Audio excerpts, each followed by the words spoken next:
Hey guys, it's great to be with you again. Thank you so much for joining me. We're talking about the book of Proverbs, specifically with the theme of wisdom. Wisdom is one of the 7 major themes of the book of Proverbs, and it's a big one. It's a really big one. I want to suggest to you today that the book of Proverbs is full of great sayings. It's full of great promises, or they're more like principles than they are promises. We've said that before. But I would suggest to you, as much as it's full of those beautiful things, it's also full of warnings.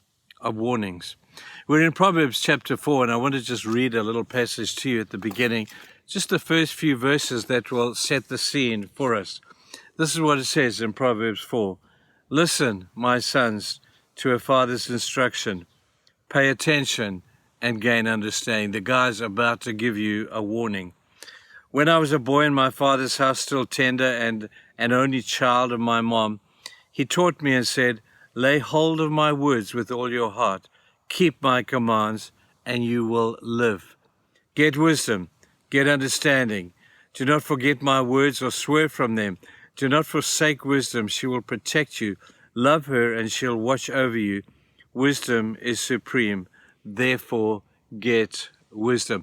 I'm just intrigued, just as I read that now, that he uses the word swerve.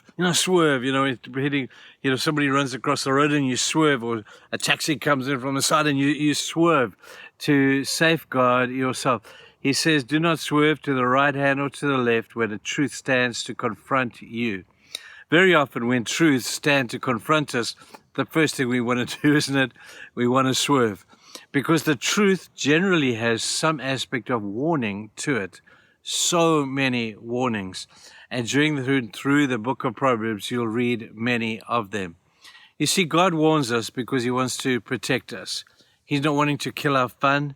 He's not wanting to be some cosmic killjoy. He is wanting to protect us, and he always does it.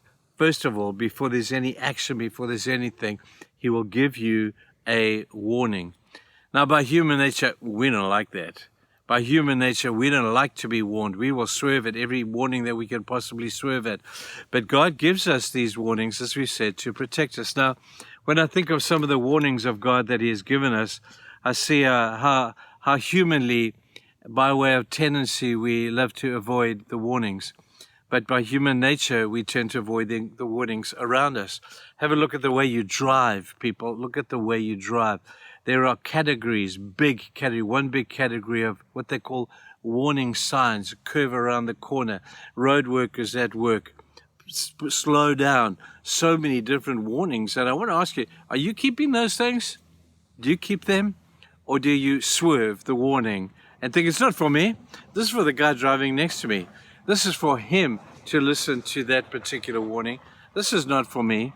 And the sad tendency is we know and we think that if we avoid the warning, there'll be no consequences to us avoiding and not doing what the warning suggests. People, these consequences happen. I think it's quite unfortunate they don't happen every time. Otherwise, we would surely take more heed of the warnings. 99% of the time, we can get away with it. And we have this greatest fear as we grow on in life. The greatest fear is that of being caught or being found out. We didn't listen to the warning. Now, there are different categories of warnings, and I want to take you through a few because Proverbs is very specific about what they are.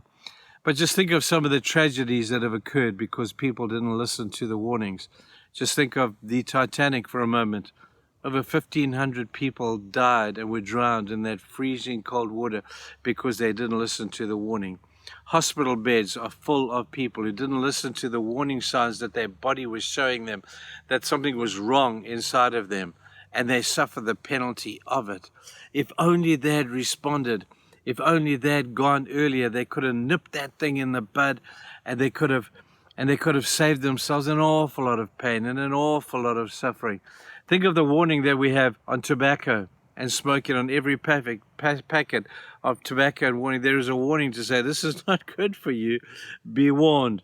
Don't come back after it's all gone wrong in your life and say, why didn't you tell us? We have told you. And you need to take heed of these warnings. One of the categories of warnings that we will talk about is the warnings that come to us by way of relationships. There's some relationships that you need to be warned about.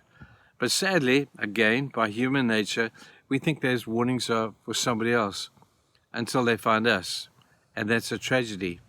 There are skeletons in every one of our cupboards. There are habits that we have that if they were exposed, some of us would be nigh to suicidal because we want those things to be hidden. We've avoided the warning. And so as we journey into this thing of warnings, it's incredibly very practical. It's somewhat confrontational. Can't apologize for that. So if the cap wets, wear it.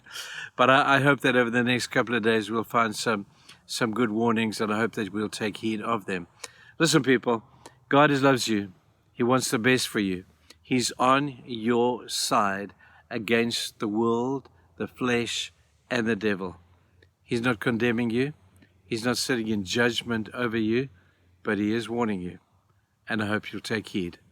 I'm looking forward to tomorrow. We'll take the first one. Have a great day, people. We'll see you tomorrow. Bye-bye.